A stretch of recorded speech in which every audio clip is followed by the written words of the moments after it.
যে ব্যক্তি জানে তোমার রবের পক্ষ থেকে তোমার প্রতি যা নাজিল হয়েছে তা সত্য, সে কি তার মতো যে অন্ধ? বুদ্ধিমানরাই শুধু উপদেশ গ্রহণ করে, যারা আল্লাহর অঙ্গীকার পূর্ণ করে এবং প্রতিজ্ঞা ভঙ্গ করে না।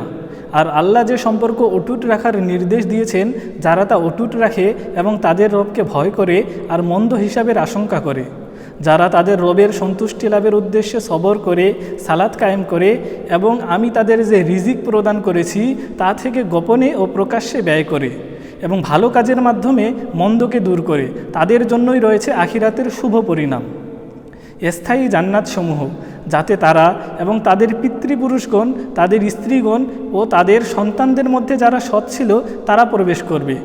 আর ফেরেশতারা প্রতিটি দরজা দিয়ে তাদের নিকট প্রবেশ করবে আর বলবে, শান্তি তোমাদের উপর, কারণ তোমরা সবর করেছ।